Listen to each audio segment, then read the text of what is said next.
नमस्कार, good morning. नवीन दिवसाची नवीन सुरुवात झालेली आहे आणि आज वार आहे गुरुवार। मला माहिती आहे की माझे व्लॉग थोडेसे पुढे मागे होत आहेत कारण इथे रेंजचा थोडासा प्रॉब्लेम होता। मी ज्या दिवशी इथे आली त्याच्या आदल्या दिवशीचा व्लॉग मी अपलोड करायला घेतला, परंतु मुंबईमध्ये सुद्धा त्या दिवशी माझ्या घरी रेंजचा इश्यू होता। ज्या दिवशी मी इथे पोहोचली त्या दिवशी ट्रेनमधनं मी इतकी थकलेली होती कारण रात्रीचा प्रवास जरी असला तरी सकाळी 5:30ला मी इथे पोहोचलेली होती। त्याच्यामुळे त्या दिवशीचा जो व्लॉग बनवलेला होता तो सुद्धा तुम्हाला म्हणजे मागे पुढे झाल्यासारखे आहेत सगळे व्लॉग्स, पण मी काहीच करू शकत नाही कारण इथे इंटरनेटचा एवढा इश्यू असतो। म्हणजे अगोदर काय व्हायचं की ज्यावेळेला अगोदर मी जेव्हा कोकणात यायची त्यावेळेला आमचे एक रिलेटिव्स होते, सो त्यांच्याकडे मी जाऊन ते व्लॉग अपलोड करायची। कारण व्लॉग अपलोड करायला म्हटलं की ते एडिटिंगला कमीत कमी 2-3 तास जातात। त्याच्यानंतर अपलोड व्हायला कमीत कमी जर तुमचा वायफायचा स्पीड खूप चांगला असेल तर तो 15-20 मिनिटात सुद्धा होतो, नाही तर त्याला अर्धा-पाऊण तास सुद्धा जातो।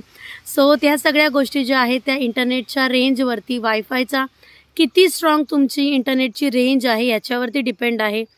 सो त्याच्यामुळे कधी कधी असं होतं की कधी मागे पुढे होतात आणि माझे तसेच आता झालेले आहेत, परंतु मी पूर्णतः प्रयत्न करते की माझे व्लॉग्स हे अपलोड करायचा। परंतु इथे आल्यानंतर थोडासा रेंजचा इश्यू झालेला होता आणि त्याच्यामुळे व्लॉग अपलोडिंगला प्रॉब्लेम होत होता, परंतु आय होप तुम्हाला ह्याच्या पुढचे माझे व्लॉग व्यवस्थित कंटिन्यूमध्ये येतील। तर आजचा आहे वार गुरुवार आणि आजच्या दिवशी काय करणार आहे अजून काही ठरवलेलं नाही आहे, परंतु आत्ता मला जी आईने कामं दिलेली आहेत ती करायची आहेत। तर ती कामं कोणती आहेत हे पण मी तुम्हाला सांगते। आणि आजचं दुपारी जेवणामध्ये डाळीची आमटी, भात आणि आईनेच मला आज जेवण करायला सांगितलं आहे की आई म्हणाली आज मी जेवण नाही करणार, आज तू जेवण कर, कधीतरी मला पण तुमच्या हातचं जेवायला मिळू देत। कारण माझी बहीण चाललेली आहे कणकवली तिच्या कामासाठी, हर्षित आहे घरात, तो TV बघतोय, करण आणि जय शाळेत गेलेले आहेत, भाऊजी कामावरती गेलेले आहेत। सो सर्वजण आपापल्या कामासाठी गेलेलं आहे, त्यामुळे आईने आज किचनची जबाबदारी मला दिलेली आहे। आज वार गुरुवार असल्यामुळे आज मी गोडामध्ये पण ते रात्री खाणार आहे। तर आज मी बनवणार आहे कस्टर्ड, कारण घरात भरपूर सारी फळं आहेत, तर विचार केला चला आज आपण कस्टर्ड बनवूया। कस्टर्ड किंवा फ्रूट सलाड ऑप्शन आहे, कस्टर्ड फ्रूट सलाड पण बनवू शकते किंवा कस्टर्ड न घालता नुसतं फ्रूट सलाड पण होऊ शकतं। अजून ते काही ठरलेलं नाही कारण घरात फळं आहेत, तर विचार केला की त्या फळांचं काय करणार। तर आपण कारण केक वगैरे खाण्यात इथे कोणाला इंटरेस्ट नाही आहे, तर म्हटलं थंडगार, कारण आता गरमीसुद्धा आहे, कारण सकाळी मस्त असा गारवा असतो आणि दुपारी 10 वगैरे वाजले ना की खूप गरम्याला सुरुवात होते। तर म्हटलं थंड काहीतरी खाऊया। आणि रात्री तर वाव, काल रात्री इतकं गार वाटत होतं 10 वाजल्यानंतर, म्हणजे 10 to 10चा जो टायमिंग आहे ना, 10 ते 10, म्हणजे सकाळी 10 वाजले की गरमीला सुरुवात होते, रात्री 10 वाजले की गारवा असतो मस्त। कारण आमचं हे जे ठिकाण आहे ना ते नदीच्या ठिकाणी असल्यामुळे आणि भरपूर सारी झाडं असल्यामुळे ना की खूप सारा गारवा असतो। म्हणजे सकाळी इथे 10 नंतर एवढं काही गरम होत नाही, कारण इथे कसं होतं भरपूर सारी झाडं आहेत, त्याच्यामुळे खूप छान वाटतं। कारण मी कोकणात यायला मला कधी पण मी रेडी असते, पण काय करणार, मिस्टरांचा जॉब आणि मुलाची शाळा ह्याच्यामुळे मला मुंबईत राहावं लागतं, नाहीतर मी कोकणात कायमस्वरूपीसुद्धा राहायला तयार आहे, कारण माझा कोकण असाच तेवढा सुंदर।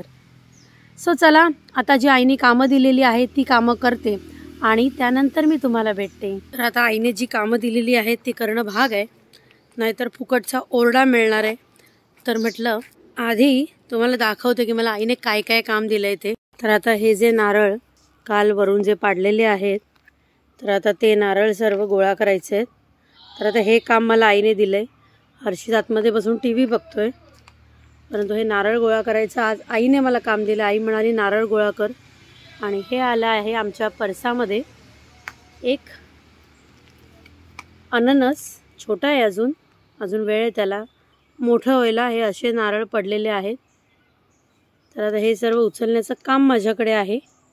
हा आहे नारळ सोलायचा सुळका, तर हे सर्वात महत्त्वाचं काम आहे। आणि त्याच्यानंतरचं जे आईने काम दिलेलं आहे ते आहे ज्या काजी पडलेल्या आहेत ना, म्हणजे आता हळूहळू काजी लागायला सुरुवात झालेली आहे, कारण काजू हे जे आहे ना त्याच्याने माझ्यामध्ये कोकणातल्या माणसाची श्रीमंती हे त्याच्या काजूवरती डिपेंड असते। म्हणजे सध्या कोकणामध्ये जर ओला काजू बघायला गेलात ना, हा 1200 रुपये किलोचा ओला काजू मिळतो आणि कोकणी माणूस तो ओला काजू 1200 रुपये किलोचा ओला काजू खातो। म्हणजे कोकणी माणूस हा मस्त श्रीमंत आहे म्हणायला हरकत नाही, म्हणजे श्रीमंतांचं फळ तो खातो असं म्हणायला काही हरकत नाही। तर हे आहे फणसाचं झाड आणि याला आता फणस याला सुरुवात झाली आहे बघा।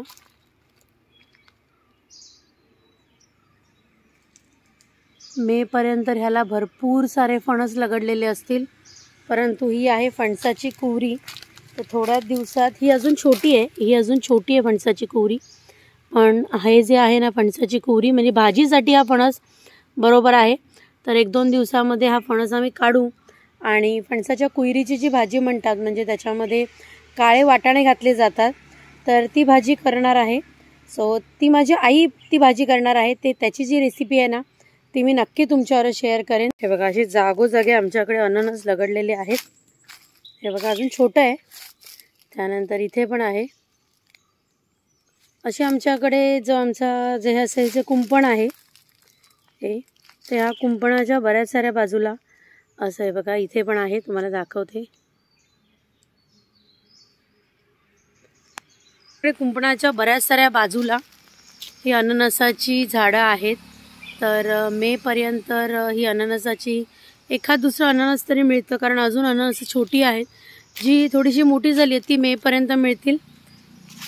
सो आता काजू निवडायचं काम आहे आणि नारळ सगळे एकठे करून ठेवायचे आहेत आणि त्याच्यानंतर नाश्त्याची तयारी करायची आहे, कारण आज सकाळची जी सगळी कामं जी आहेत ती आईने मला दिलेली आहेत, त्याच्यामुळे करणं भाग आहे।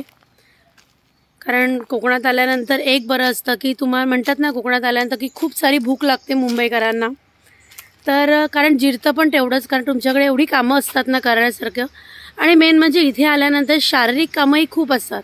त्याच्यामुळे आमचा कोकणी माणूस हा नेहमी काटक आणि कामामध्ये नेहमी पुढे। हे कोकणी माणसाचं मात्र वैशिष्ट्य तुम्हाला बघायला मिळेल की तो सकाळी पेज किंवा भाकरी खाऊन घरातनं निघतो आणि त्याच्यानंतर दुपारी जेवणाच्या टायमाला, म्हणजे असं मुंबईत जसं आपण अरबट चरबट खातो असं इथे खाणं होत नाही, तेवढी भूकही लागत नाही। कारण माणूस कामामध्ये इथे एवढा बिझी असतो ना, आणि आत्ताच्या टायमाला तर भुईमुगाची शेती, त्याच्यानंतर बऱ्याच साऱ्या वेगवेगळ्या प्रकारची शेती चालू असते ह्या टायमाला। काही जण वेगवेगळ्या प्रकारची शेती करतात, पण भुईमुगाची शेती ह्या टायमाला होत असते। आणि त्याच्याशिवाय काजूचं उत्पन्न, म्हणजे काजी गोळा करणं हेच मोठं काम असतं, कारण नुसते आपल्याकडच्या काजी नाही, आपल्या बाजूला सुद्धा ज्यांची घरं आहेत आणि त्यांच्या कोपऱ्यात, म्हणजे जो बाजूचा जो एरिया आहे ना, म्हणजे त्यांचं मार्किंग असते ज्या ठिकाणी, म्हणजे बाजूला जसं त्यांचं कुंपण म्हणतात ना, सो ते कुंपणाची जी बाजू असते त्याच्या बाजूला जे झाड असं जर वाकलेलं असेल, जे कुंपणाच्या बाहेर आलेले असेल, त्याची काच खाली पडत असेल तर ती काच कोणी घेऊन जाऊ शकतं, त्याला कोणी वाली नसतो। कोणी जो येईल, ज्याला जी काच मिळेल त्याला तो घेऊन जायची काच। सो तुम्ही माझ्या मागे बघत असाल हे झाड आणि हे काजी आहे, हे बघा याच्यावर हुमले असतात काजीवरती आणि हे जोरात चावतं, त्याच्यामुळे त्यांच्या नादाक लागा नको। हां, हुमले भरपूर जोरात चावतात। तुम्ही जर खैसर गेलात आणि लाल रंगाचे हुमले तुमका गावले आणि तुम्ही थंय बसलात की मग तुमका ते लाल करून सोडतले, लाल रंगाचे असतात म्हणून ते लाल करून सोडतले। चला तर मग आता ही कामं पटकन आवरून घेते आणि थोड्याच वेळापूर्वी जे नारळ होते ते गोळा केलेत आणि त्याच्यानंतर अंगण पूर्ण धुतलंय आणि जे इकडची जी अंगणातली जी झाडं आहेत ना, तर त्या अंगणातल्या सर्व झाडांना पाणी वगैरे घातलंय आणि शहाळी सुद्धा इथे आणून ठेवली आहेत, तुम्हाला दाखवते मी। हे अशा पद्धतीत अंगण धुतलंय आणि ॲज वेल ॲज हिला सुद्धा आंघोळ घालून घेतलेली आहे आणि पूर्ण ही जी झाडं आहेत ना त्यांना पाणी घातलंय आणि ही शहाळी आणून ठेवली आहे। हे सगळं अंगण आता धुवून झालेलं आहे। अशा पद्धतीत माझी जी बाहेरची कामं होती ती सर्व झाली आहे आणि आई पुढच्या ज्या आमच्या वरच्या बाजूच्या ज्या काजी आहेत ना त्या आता आई गोळा करायला गेलेली आहे। या ज्या समोरच्या ज्या काजी जेवढ्या आहेत तेवढ्या मी गोळा केल्या, त्याच्यानंतर नारळ एकठाई करून ठेवले, शहाळी आणून झालीत। तर आईने जी मला सकाळची कामं दिलेलीत ना तर ती सर्व केलेली आहेत आणि आता मला आईने अजून एक काम सांगितले ते म्हणजे जेवणाचं। तर आता मी जेवणाची तयारी लागते। तर आता आज जेवणामध्ये आहे भेंडीची भाजी, मटकीची उसळ आणि त्याच्यानंतर करणार आहे डाळीची आमटी। हर्षित पण आलाय बाहेरून, हर्षितचा पण वेळ जात नाहीये कारण आता मुलं दोघंही शाळेत गेलेली आहेत. ती दुपारच्या टायमाला येतील, परत संध्याकाळी क्लासला जातील. अशा पद्धतीत त्यांचं रुटीन चालू आहे. तर आता मी इथे दूध उकळवून घेतलेलं आहे. 1 लिटर दूध इथे उकळवलंय आणि हे मी कुकवेलची कस्टर्ड पावडर आणलेली ती दुधामध्ये घातलेली, थंड दुधात. आणि त्यानंतर हे अशा पद्धती दुधात मिक्स करून याला एक उकळी काढून ठेवली आहे. हे वापरले कस्टर्ड पावडर आणि ह्याला आता मी थंड करायला ठेवणार आहे. ह्याच्यामध्ये मी 3 चमचे साखर पण घालून घेतलेली आहे. तर आता त्याच्यावरती मी झाकण ठेवून हे ठेवून देते. ह्या बाजूला हे मी आमच्याच झाडाच्या आहेत या शेवग्याच्या शेंगा उकडायला ठेवल्या आहेत, कारण करणार आहे डाळीची आमटी आणि त्याच्याच बरोबर करणार आहे मटकीची उसळ. तर मटकी आता इथे भिजत घातली आहे. सगळ्यांचं आमच्या जेवण झालेलं आहे आणि कशाला मस्ती करायची गरज आहे. हर्षी आता करण आणि जयची वाट बघतोय. करण आणि जय आता थोड्याच वेळात येतील. आता थोड्या वेळात शाळा सुटलेली आहे त्यांची, सो आता ते पोचतील घरी. आता वाजलेत 2:30 आणि त्यानंतर पुन्हा ते बिचारे दोघं जण जेवून पुन्हा शाळेचा जो अभ्यास आहे तो करणार आणि त्यानंतर ते क्लासला जाणार. हर्षितला असं झालंय कधी ते एकदा येत आहे. सो छाया म्हणजे माझ्या बहिणीचं, माझं, आईचं, हर्षितचं, आमच्या सगळ्यांचं जेवण झालेलं आहे. तर म्हटलं तोपर्यंत डोलडोलवरती आराम करूया, तोपर्यंत मुलं येतील. ती आल्यानंतर तुम्हाला भेटवते आमच्या घरात. ती आल्यानंतर इतका गोंधळ असतो ना त्या जयचा. चला तर मग ते आल्यानंतर मग तुम्हाला मी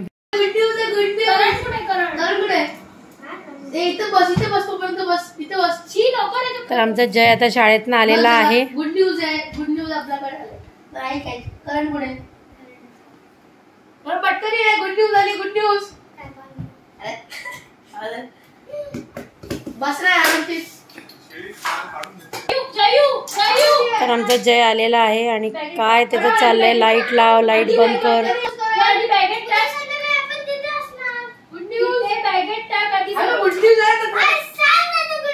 बस इकडे गुड न्यूज सांगणार. बस गुड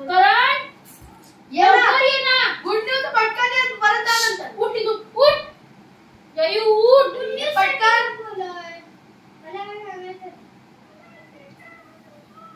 बसा बसा. Good news. आणि आमचा करण भाऊ पण आलेला आहे. आता आम्ही आमची आता तयारी केली आहे. दुपारी मस्तपैकी आम्ही झोपून गेलो, जेवलो आणि त्याच्यानंतर आता जय आज क्लासला गेलेला आहे की बाकी करण आज काही क्लासला गेलेला नाही, तो पण दुपारी झोपून राहिला आमच्या बरोबर. सो आम्ही आता सगळी कणकवलीला चाललो आहे आणि कणकवलीला गेल्यानंतर आज आम्ही चाटचा प्रोग्राम आहे. जर ते चाटवाले जर तिथे जे गाडी लावतात तर ते असतील तर आम्ही चाट खाणार, नाहीतर आम्ही दुसरं काहीतरी खायला जाऊ. सो आधी आता जयला घेतो ट्युशनमधनं त्याच्या आणि त्यानंतर बघतो पुढे कुठे जायचं.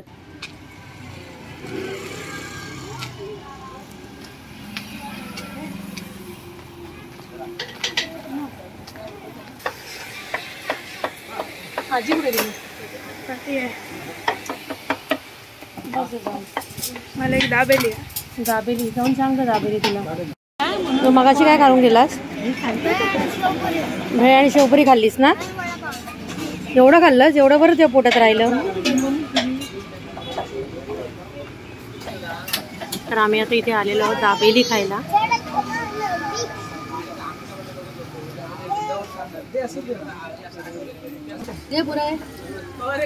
हा संपव ना भेळ.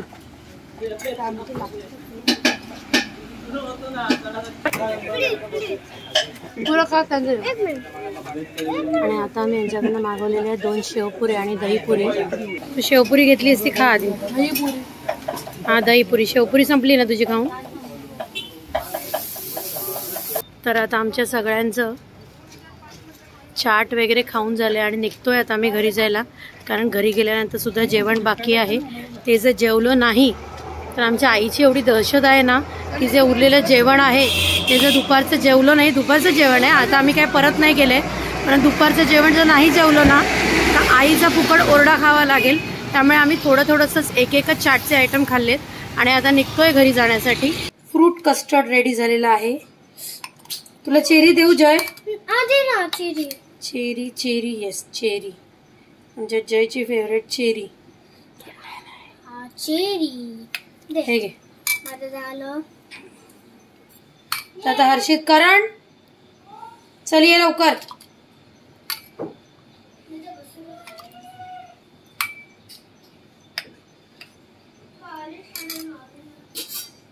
जयू सगळी फ्रूट खायची हा.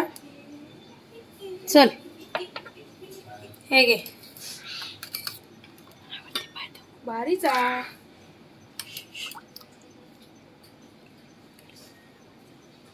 चल हर्षित हे तुला घे.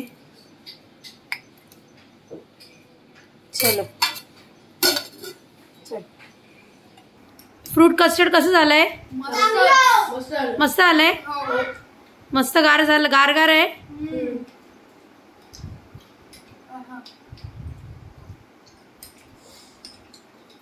जय आवडलं? सर्वात जास्त काय आवडलं? फ्रूट कस्टर्ड आवडलं. आज तुम्ही कोण जेवलात नाही एवढं सगळं खाल्ल्यामुळे. चला एन्जॉय करा हा. तर आता मी घरी आल्यानंतर थोडंसं जेवलेली आहे, कारण मी जर जेवली नसती तर आई मला खूप ओरडली असती. त्याच्यामुळे मी थोडंसं जेवण जेवली आहे. आणि आता मी घेतलेलं आहे बाकीच्या मुलांबरोबरती फ्रूट कस्टर्ड. आणि आई वगैरे आता सगळीजण जेवायला बसली आहेत. मी आता फ्रूट कस्टर्ड खाते. मुलं पण आता खायला बसली आहेत माझ्यासमोर. सो अशा प्रकारे आजचा दिवस गेलेला आहे मस्तपैकी. सकाळी थोडीशी कामं केली आहेत आणि त्याच्यानंतर दुपारी मस्तपैकी झोप घेतली. संध्याकाळी आम्ही सर्वजण गेलेलो कणकवलीला चाट खायला. तर अशा प्रकारे आजचा दिवस गेलेला आहे. आय होप तुम्हाला माझा आजचा हा ब्लॉग नक्की आवडला असेल. आणि तुम्हाला माझा आजचा हा ब्लॉग आवडला असेल तर माझ्या चॅनलला लाईक करा, शेअर करा आणि सबस्क्राईब करायला विसरू नका. चला तर भेटूया आपण नेक्स्ट व्हिडिओमध्ये. Till then bye, take care.